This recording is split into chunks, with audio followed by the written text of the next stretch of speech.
Dear student, you are most welcome to our educational channel mechanical Pandit. और मैं आपके प्यारे Pandey sir.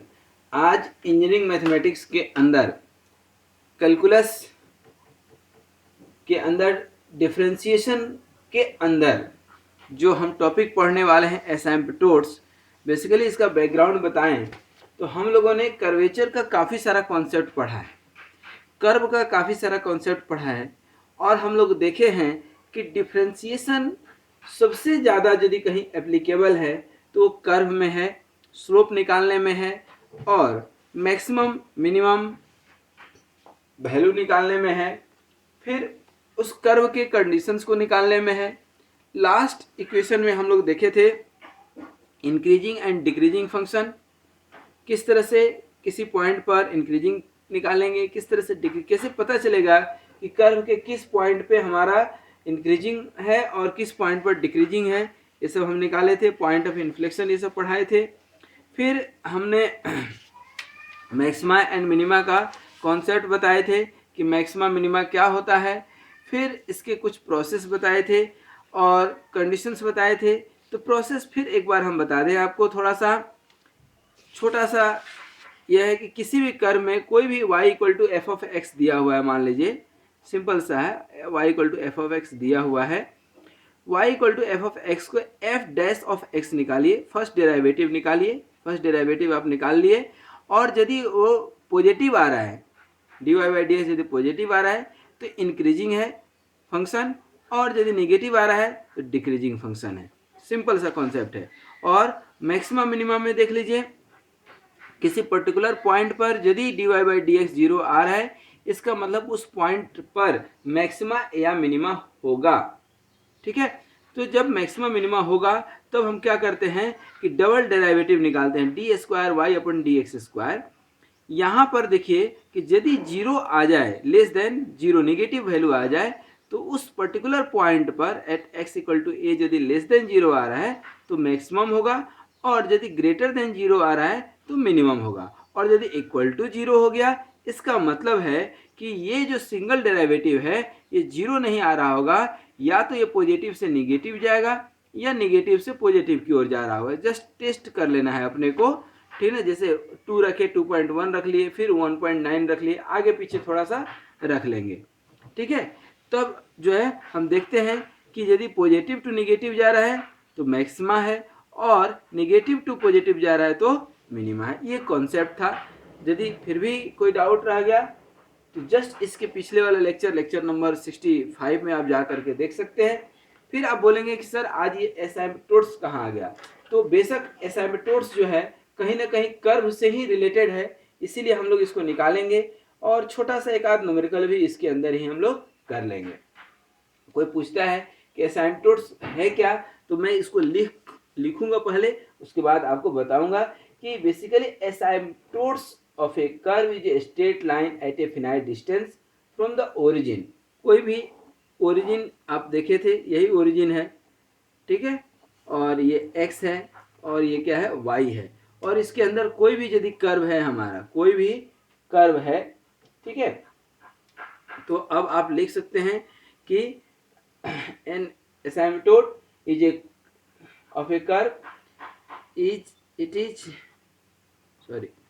Is a straight line, it is a straight line at a finite distance from the origin से, from the origin to which a tangent to the curve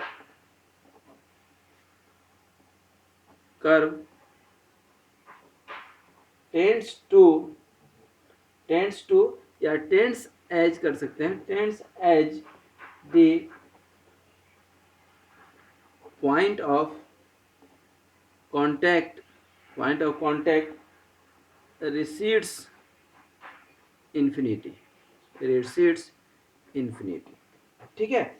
देखिए N एसिम्पटोट of a curve, किसी भी curve का एसिम्पटोट अब निकालते हैं, और ध्यान हो तो रेक्टेंगुलर हाइपरबोला में एसिम्पटोट्स निकाले थे। तो basically asymptotes of a curve is a straight line at a finite distance from the origin. Origin से जो स्ट्रेट लाइन इस पर कहीं भी आप खींचेंगे किसी भी कर्व पे, ठीक है, it is a straight line at a finite distance from the origin to which a tangent to the curve tends as the point of contact recedes infinity.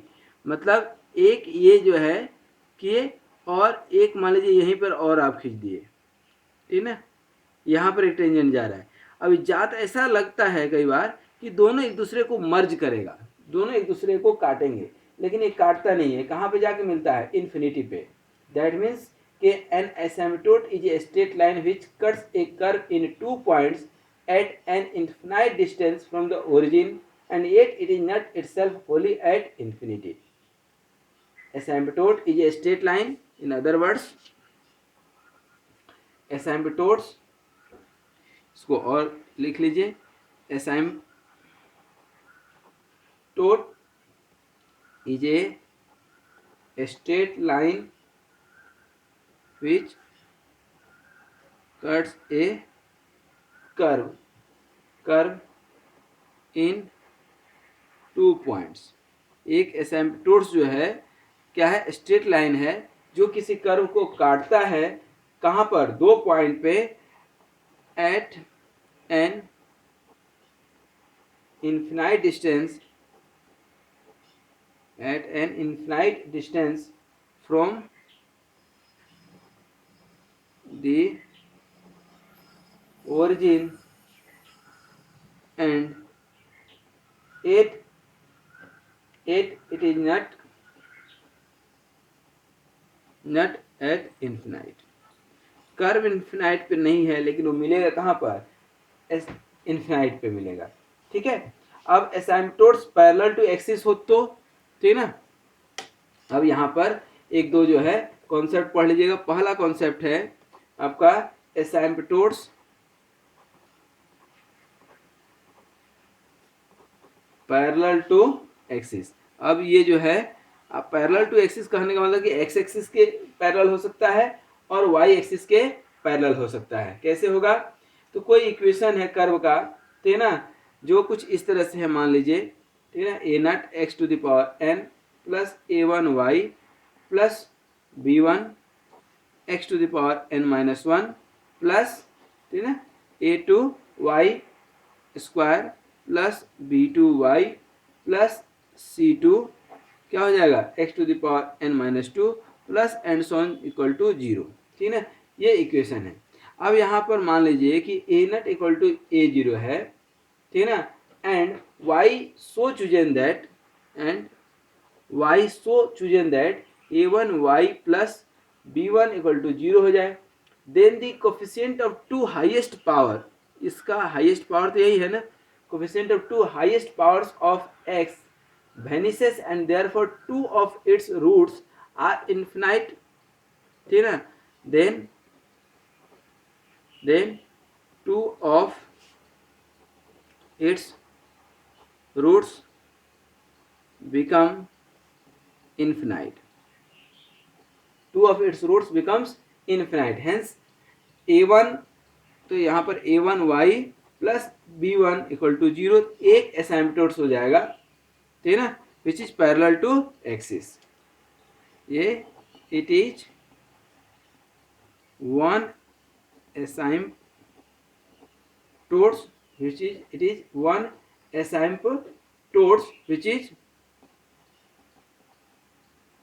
Is parallel to axis. ठीक है। अब यहाँ पर दो rule इस तरह से हो गया। उसी तरह से यदि आप आगे की बात करते हैं इसी इक्वेशन में, तो यहाँ पर मान लीजिए कि आपका a0 और ये वाला कोफिशिएंट 0 हुआ था, मान लीजिए। अब मान लीजिए कि ये भी कोफिशिएंट 0 हो गया। Then therefore two lines represented by this equation and this equation. अब ये देखिए क्वाड्रेटिक इक्वेशन है कि नहीं, वाई स्क्वायर है, तो अब इसके अंदर से ही दो लाइन आ गया, तो इसके अंदर कितने एसिम्पटोट्स हो जाएंगे? ठीक है ना, कितने एसिम्पटोट्स हो जाएंगे? 2। और ये दोनों किसके पैरेलल होगा? एक्स एक्सिस के। ठीक इसी तरह से y एक्सिस के पैरेलल निकाल सकते हैं जब इक्वेशन हमारा y में होगा, ठीक ना। दैट मीन्स कि to find the asymptotes parallel to x axis equate to 0 the coefficient of highest power of x, ठीक ना। और दूसरा है to find asymptotes parallel to y axis equate 0 to the coefficient of highest power of y in the equation. मतलब parallel to आपको y axis निकालना हो, parallel to y axis asymptote निकालना हो तो y का जो हाईएस्ट पावर है उसको 0 कर दो, और यदि x के निकालना है तो x के हाईएस्ट पावर के कोएफिशिएंट को 0 कर दो। जैसे एक क्वेश्चन लेकर के देखते हैं, ठीक ना। जैसे मान लीजिए कि एक क्वेश्चन देता है find the asymptotes, find the एसिम्पटोट्स। अब एसिम्पटोट्स किसका, तो इक्वेशन आपको दे दिया यहाँ पर क्या, x square y square minus x square y minus x y square plus x plus y plus 1 equal to 0। ये इक्वेशन हो गया। अब यहाँ पर ध्यान दीजिए, जो अब एसिम्पटोट्स आपको निकालना है तो यहाँ पर the highest power of x, the highest power of x, x जो है इज एक्स स्क्वायर, है कि नहीं, इसमें एक्स स्क्वायर ही तो है। अब एक्स स्क्वायर, ठीक ना। तो इसका कोफिशिएंट क्या है, देन इट्स कोफिशिएंट क्या हो जाएगा, एक्स स्क्वायर कॉमन लेंगे तो वाई स्क्वायर माइनस वाई, क्या हो जाएगा वाई स्क्वायर माइनस वाई, हो गया कि नहीं। अब ये वाई स्क्वायर माइनस वाई मतलब कि y into y minus 1 equal to 0, हो गया कि नहीं। इससे क्या होगा, या तो y इक्वल टू 0 होगा या y इक्वल टू 1 होगा। हाईएस्ट पावर ऑफ x निकालेंगे आप, highest power of y, sorry x तो निकालिए, y का हाईएस्ट पावर क्या है, y स्क्वायर है, और y स्क्वायर मतलब क्या, x square minus x, y square common लेंगे तो क्या हो जाएगा, कोफिशिएंट इसका क्या है, कोफिशिएंट क्या है, x square minus x, x into x minus 1 equal to 0, या तो x इक्वल टू 0 होगा या x इक्वल टू क्या होगा 1 होगा। दैट मीन्स कि हेंस द एसिम्पटोट्स आर,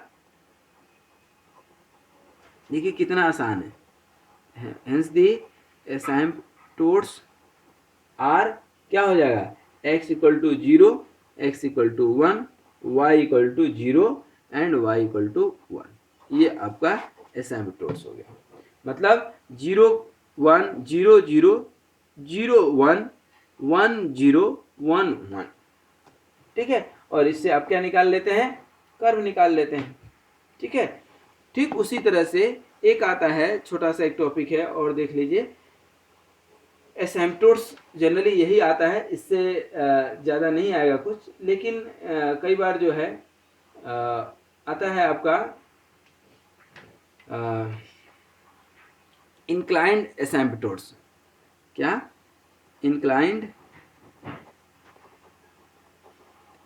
ऐसा अभी जो बताया वही ज़्यादा इंपॉर्टेंट है, लेकिन इंक्लाइंड एसिम्पटोट्स एंड पोलर एसिम्पटोट्स भी कई बार पूछता है। इसमें भी सिमिलर कॉन्सेप्ट जाता है कि यदि x to the power n और कोई फंक्शन है फाई n और y by x plus x to the power n minus 1 phi n minus 1 और y बाई एक्स, ठीक ना, प्लस एक्स एन माइनस 2 और फाई n माइनस 2 और y by x plus and so on equal to 0, ठीक है।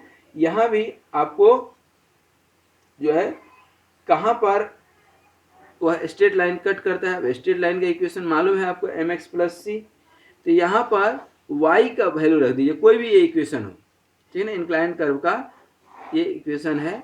यहाँ पर y equal to mx plus c करके आप सॉल्व कर लीजिए, तो ये आपको एसिम्पटोट्स निकाल करके दे देगा, ठीक है। दूसरा एक आता है छोटा सा, एसिम्पटोट्स ऑफ पोलर कर्व, ठीक है ना, एसिम्पटोट्स ऑफ पोलर कर्व। देखिए बीटेक में इतना जो है एसिम्पटोट्स ऑफ पोलर कर्व इतना कॉन्सेप्चुअल जो है जनरली नहीं पूछता है, बट हम बता देते हैं। it can be shown that an asymptotes of the curve is 1 by r equal to f of theta suppose कर लीजिए है। तो इसके एसिम्पटोट्स जब आप निकालेंगे तो क्या निकल करके आएगा, r sine theta minus alpha equal to 1 upon f of alpha, f dash of alpha. That means कि यहाँ पर first derivative in terms of alpha, ठीक है, where alpha is the root of the equation, where alpha is the, यहाँ पर मैं लिख देता हूँ, alpha is the root of equation, alpha is the root of equation. कौन सा इक्वेशन, इक्वेशन कौन सा है, F of theta equal to zero. F of theta जब इक्वल टू जीरो करेंगे ना तो ये वो वाला एसिम्पटोट्स निकल करके आता है। तो अब यहाँ पर आप देखेंगे तो क्या निकल करके आ गया, r sine theta minus alpha 1 upon f dash of alpha. And f dash of alpha क्या है, कोई पूछता है कि एफ डैश ऑफ अल्फा क्या है, it is the derivative of in respect of theta, D alpha upon D theta, theta के respect में इसको डेराइव कर देते हैं। जैसे कोई क्वेश्चन आपको देता है, सपोज कीजिए क्या देता है, find the asymptotes, find the asymptotes of the spiral, कोई इस तरह का कर्व है, स्पाइरल का इक्वेशन क्या होता है, r equal to alpha upon theta, वहां पर थीटा क्या होता है, एंगल विद द प्लेन, और अल्फा क्या होता है, हेलिक्स एंगल, ठीक है ना। तो इक्वेशन ऑफ द कर्व क्या लिख सकते हैं आप, now equation of curve can be written as, क्या लिख सकते हैं आप कि 1 by r equal to theta by alpha, और इसको एफ ऑफ थीटा के टर्म में ले लीजिए, एफ ऑफ थीटा के टर्म में ले लिए। तो f of theta equal to zero कब होगा, if theta equal to zero हो जाए या यह अल्फा जीरो हो जाए। Also f dash of theta निकालेंगे तो क्या हो जाएगा, एफ डैश ऑफ थीटा निकालेंगे तो क्या हो जाएगा, थीटा का तो 1, तो ये 1 बाई अल्फा हो जाएगा कि नहीं। दैट मीन्स कि थीटा को यदि अल्फा के बराबर मान लिए तो ये एफ डैश ऑफ अल्फा क्या हो गया, 1 बाई अल्फा हो गया कि नहीं।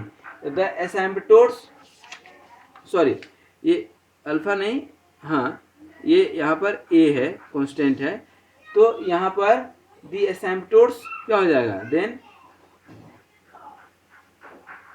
एसिम्पटोट्स क्या हो जाएगा आपका, r sine theta minus zero, alpha की जगह जीरो रखे तो क्या हो जाएगा 1 by f dash of zero.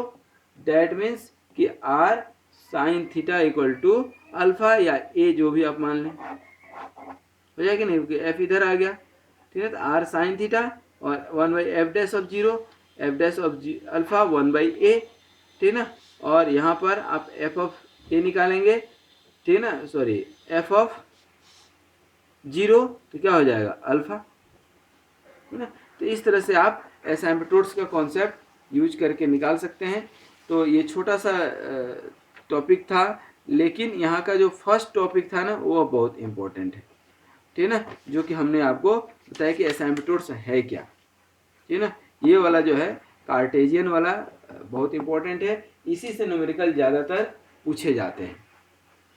आज यहीं तक, उम्मीद करते हैं कि ये एसिम्पटोट्स आपको समझ में आया होगा, नहीं भी आया हो तो बहुत ही जो है क्रिटिकल नहीं है, एक बार और वीडियो देख लीजिए, शुरू का जो है 5 मिनट, ये जो रेक्टेंगुलर वाला है ये आप इम्पोर्टेंट है, इसी से न्यूमेरिकल पूछेगा।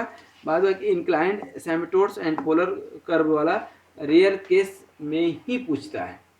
तो आज यहीं तक, हम लोग इसके बाद कुछ मैक्सिमा एंड मिनिमा के बेसिस पर न्यूमेरिकल करेंगे, जैसा कि हमने पिछले क्लास में कहा था, और फिर पार्शियल डिफरेंशिएशन जो है, पार्शियल डिफरेंशियल कैलकुलस का जो है कॉन्सेप्ट हम लोग देखेंगे। Thank you very much for watching this video. Be happy, be healthy and keep smiling, and also keep promoting this channel. Thank you very much.